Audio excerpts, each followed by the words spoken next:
Perlakukan diri lo seperti seorang raja, bro. Treat yourself like a king.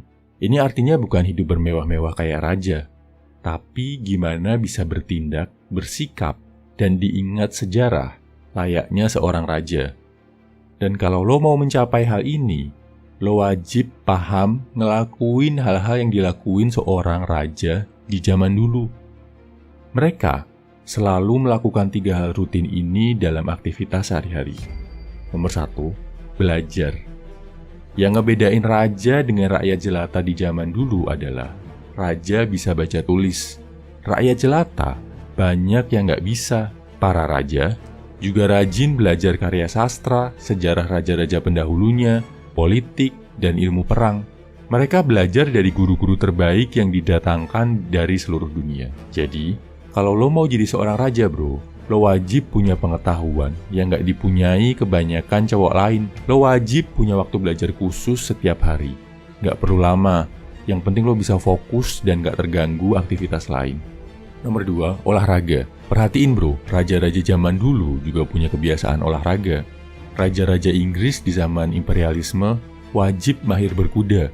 King Henry ke-8 dikenal sebagai salah satu petinju dan petenis terhebat pada zamannya. Marcus Aurelius mendalami gulat. King Arthur adalah seorang pemburu dan joki kuda yang handal. Bahkan Raja Indonesia, Ken Arok, dikenal sebagai jago atau ahli bela diri yang tangguh. Artinya, lo juga wajib rutin olahraga, bro. Sama seperti raja, lo adalah seorang pemimpin. Setidaknya pemimpin dalam hidup lo. Dan untuk memimpin diperlukan fisik yang kuat. Sebelum bisa memimpin orang lain, lo wajib bisa memimpin, mendisiplinkan badan lo sendiri. Tujuannya, biar lo bisa selalu dalam keadaan prima saat mengambil keputusan-keputusan penting. Nomor 3, ibadah.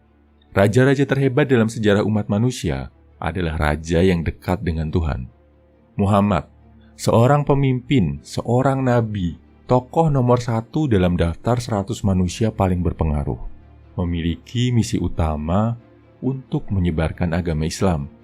Imperialisme kuno dari kerajaan Inggris, Belanda, dan Prancis berhasil menguasai dunia juga dengan misi gospel mereka.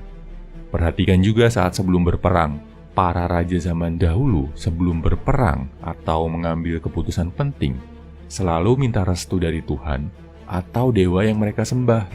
Mereka yakin mereka hidup untuk menjalankan perintah Tuhan untuk membawa kebaikan dan membasmi keburukan. Jadi bro, lo wajib punya rutinitas harian yang bisa mendekatkan diri ke Tuhan, apapun agama lo. Ibadah, selain bisa menguatkan, juga selalu menjaga lo dari sifat-sifat buruk, menguatkan hati dan pikiran. Kesimpulannya bro, kalau lo mau hidup seperti seorang raja, lo wajib menjalankan hal-hal yang dilakukan oleh raja-raja terhebat di sepanjang sejarah umat manusia. Jadikan ini sebagai bagian dari aktivitas harian lo. Semangat!